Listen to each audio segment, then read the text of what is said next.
If you want to help with relief from Hurricane Michael down in the Gulf Coast, then stay tuned.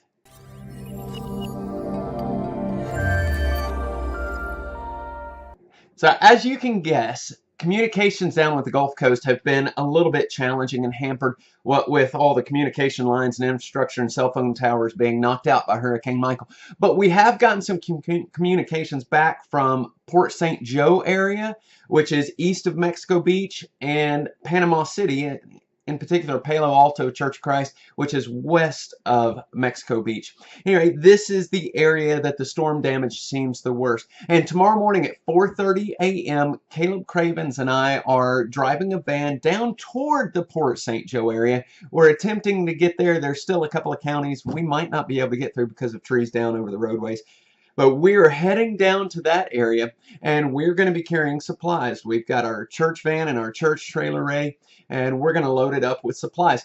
Now, down in Panama City, their church building at Palo Alto Church of Christ is being used as a resource distribution center.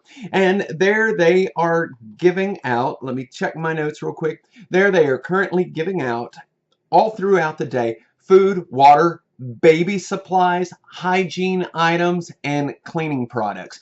And I got a message from Palo Alto Church of Christ when I said, what's missing from all that? What else do you need?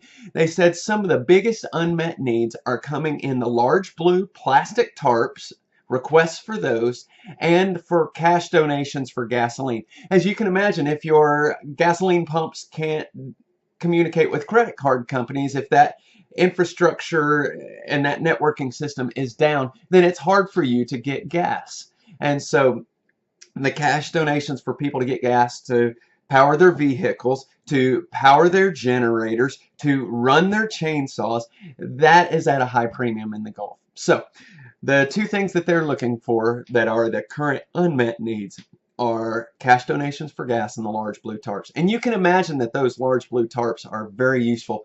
When I took our 13 trips down after Hurricane Katrina in the very next year, there were blue tarps all over all the houses because it was going to be a long time before the rebuild, and they're trying to protect what they have left. So, church family, if you're willing to help out, I know it's short notice on this trip, but we are willing to take down water, baby supplies, hygiene items, large blue tarps, and any cash donations you want to give for gas. We're going to take those down and give them directly to the distribution centers. Or if Caleb and I see a direct need, we're going to give it right there directly to the people. Our hope is that we can build a relationship with the churches, the smaller churches and smaller communities that aren't getting so much of the attention on the eastern and western side of the damage area.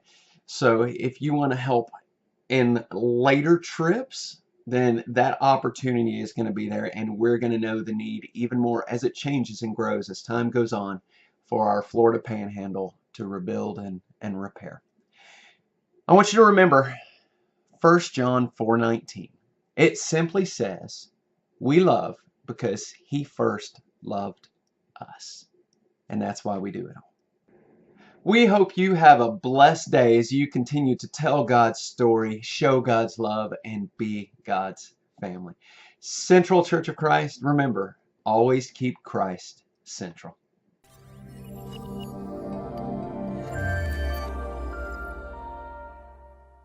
Hey guys, some of you are asking about where to donate. You want to help out and you want your money to go to the best place possible. Well, I haven't researched all the best places possible, but I can tell you about one, Churches of Christ Disaster Relief.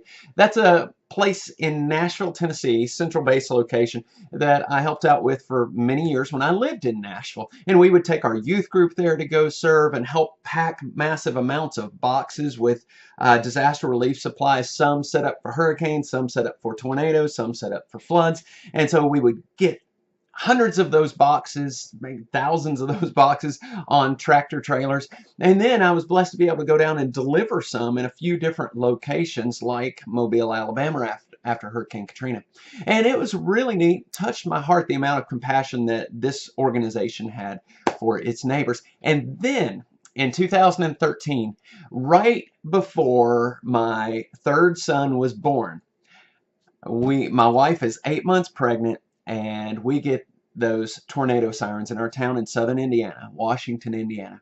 And so an F2 tornado comes through, hits our town. At least 40 businesses and homes right there were affected. And Churches of Christ Disaster Relief called and said, hey, we know exactly what you need. We're bringing it. You just need to find us a place to store it, and you distribute it. And we said, well, we're not even sure what we need. They said, trust us. We know. And they brought it in. And it was such a huge help to our community. The amount of supplies that were right on target for what we needed was absolutely amazing. So if you're looking for a place to donate money and you want it to go as far as possible, I know that these guys operate with a really low overhead because it's such a volunteer effort, and they have great purchasing power, and they have a heart for people. And they just go and they just send the supplies. They have no expectations other than you take care of your communities in the Lord's name. So if you're looking for a good place, that's one I can recommend you to donate your money to. I hope you're blessed, and always keep Christ central.